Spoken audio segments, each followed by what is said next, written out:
October 27, 1944, Vosges Mountains, France. The forest was silent, except for the crack of distant rifles. Dawn mist clung to the pine branches, dripping onto helmets as Private George Sakato of the 442nd Regimental Combat Team inched forward. His boots squelched in mud, the smell of wet earth mixed with the acrid bite of cordite from the night's artillery barrage. Somewhere ahead, faint voices cried out in desperation. Americans cut off, hungry and out of ammunition. They were the 1st Battalion, 141st Infantry, already being called the Lost Battalion. Reports said 275 men were trapped behind German lines, their position shrinking every hour. Commanders insisted they must be saved. For Sakato and his fellow Nisei, second-generation Japanese Americans, the order was clear: advance no matter the cost. Few could imagine how many would not return. In the autumn of 1944, German officers in Army Group G believed the Vosges Mountains favored their defense. Staff notes from September dismissed American forces as uncoordinated and fragile. By October, the Germans had surrounded the 1st Battalion of the 141st Regiment near Bifontaine. Elements of the German 198th Infantry Division occupied ridgelines with interlocking MG-42 nests, while mortars rained onto forest trails. The steep terrain strangled American armor. Sherman tanks bogged down on mud paths too narrow for maneuver. To German commanders, the encircled battalion was already finished. They assumed no relief force could break through dense pine and entrenched positions. Yet this arrogance blinded them to the coming assault. What they could not know was that General John Dahlquist had issued orders to one of the most battle-hardened units in the theater, the 442nd Regimental Combat Team, and the men he sent forward carried not just rifles, but the weight of prejudice and doubt from their own country. The 1st Battalion of the 141st Infantry pushed too far forward on October 24, 1944, without flank protection. Within hours, German forces enveloped their lines. Radio operators sent frantic messages. Rations were exhausted, ammunition was nearly gone, and men were collapsing from exhaustion and cold. Reports noted 275 soldiers cut off. German strength in the sector exceeded 6,000 men, with artillery batteries covering every likely escape route. Attempts at resupply failed. Parachuted crates landed in German hands. U.S. artillery tried to carve open corridors, but counterfire silenced the batteries. Soldiers trapped in the forest rationed a few remaining crackers, scribbled letters home, and waited for relief. Some believed it would never come. At 7th Army headquarters, urgency grew. If the battalion was lost, the cost would be political as well as tactical. But relief meant sending men into terrain where even experienced German veterans hesitated to advance.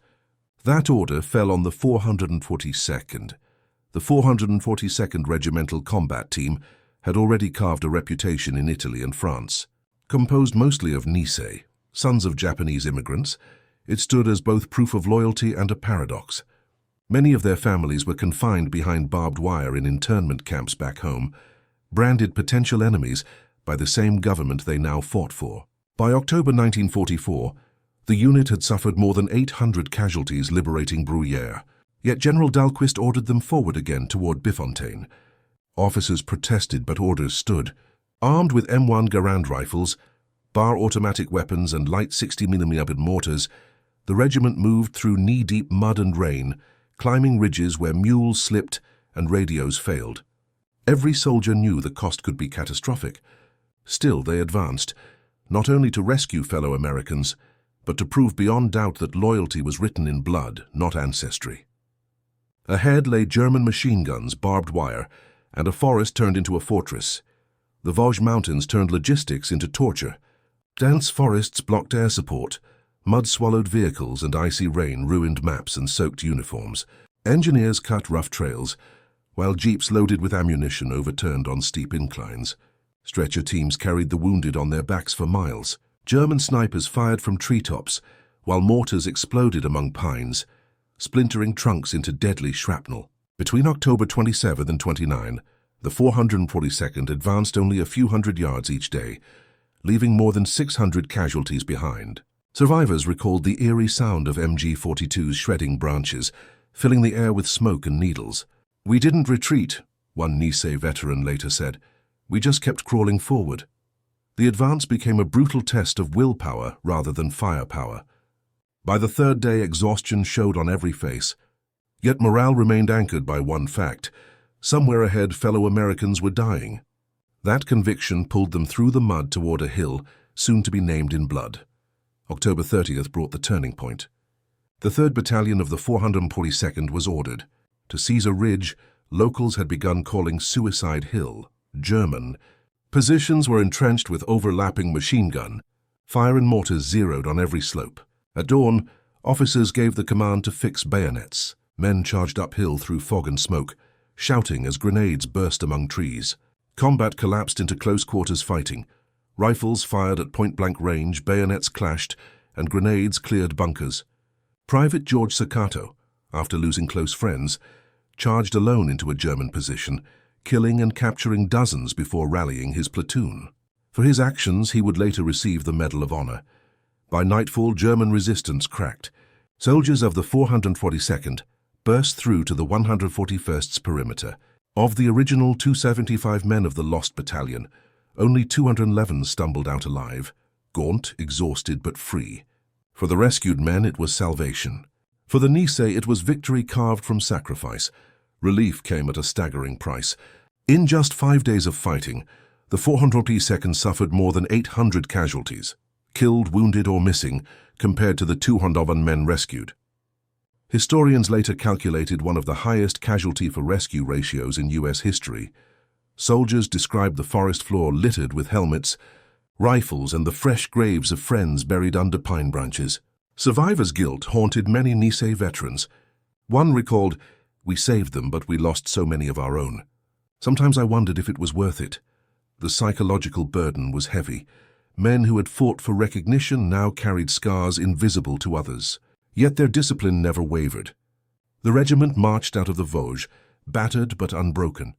For commanders, the mission was proof of success. For soldiers, it was a haunting memory. And for the Germans, it was a shocking revelation. These men they had dismissed had turned the forest into a proving ground.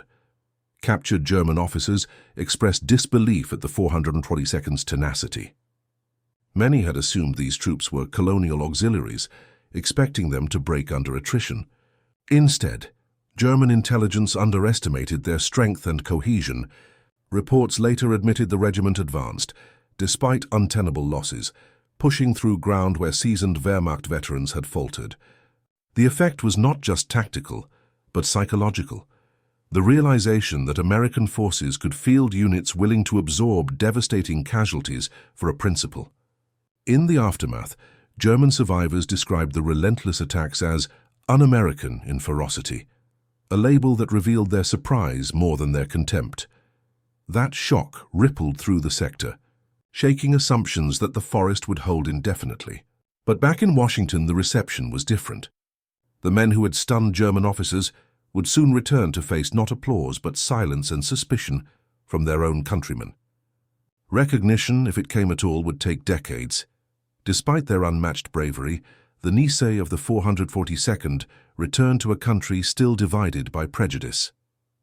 Many came back to families confined in internment camps, surrounded by barbed wire and guard towers. Medals and commendations were slow to arrive. Initially, only one Medal of Honor was awarded. In the following decades, historians and veterans pushed for review. In the 1990s, 20 Distinguished Service Crosses were upgraded to Medals of Honor. On June 21, 2000, President Bill Clinton presented the awards, declaring their heroism had gone unrecognized for too long because of prejudice. For aging veterans, the ceremony was both vindication and a reminder of injustice endured. They had fought for a flag that doubted them and buried brothers under foreign soil to prove their loyalty. Recognition came, but decades too late. For many, the silence in 1945 was louder than the applause in 2000. Yet the record now bore their sacrifice in indelible ink. The rescue of the lost battalion became the defining moment of the 442nd's history. By war's end, the regiment had earned over 18,000 individual decorations, including 21 Medals of Honor and 9,486 Purple Hearts, making it the most decorated unit of its size in U.S. military history.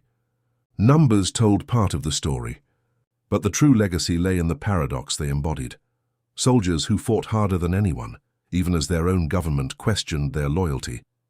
The Vosges campaign revealed not only tactical bravery, but also the hypocrisy of wartime America. The Nisei rescued comrades who later admitted they had never before served alongside Japanese Americans. That moment forged bonds transcending prejudice. Today, memorials stand in Texas, Hawaii, and France marking the sacrifice. Survivors, speaking decades later, often recalled the smell of the forest, the faces of lost friends, and the silence after gunfire ceased.